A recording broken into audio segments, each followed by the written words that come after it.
Assalamu alaikum abokanai, barkanmu da wannan lokaci. A yau za mu tattauna dangane da abin da ake kira da cyber security, ma'ana tsaron na'ura mai ƙwaƙwalwa kenan.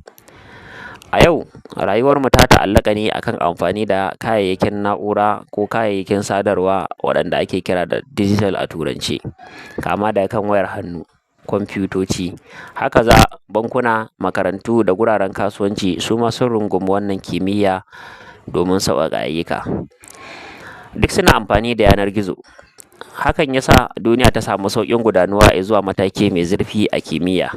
Amma tare da wannan sauƙin akwai barazana mai girma wadda ta haɗar da satar bayanai, damfarar yanar gizo, kutse ga asusun bankuna da kuma lalata tsarukan gwamnati da kamfanoni.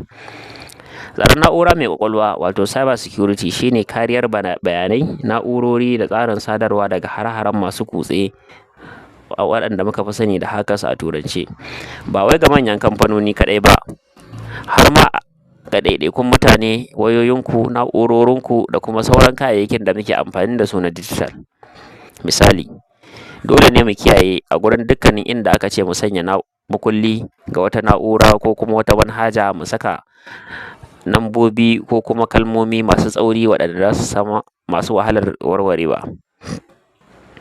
Idan ya kasance cewar kowane link muka gani za mu danna domin neman tallafi ko kuma neman wata garaɓasa, to muna dab da faɗawa cikin hannun 'yan kutse. Idan ya kasance cewar manhajojin da muke amfani da su wato applications ba ma updating ɗinsa akai-akai, hakan zai sa mu bar kafar da ɗan kutse zai iya kutsowa ya satar mana bayanai ko kuma wasu ababe masu muhimmanci. A nan Najeriya ma hare-haren yanar gizo suna ƙaruwa.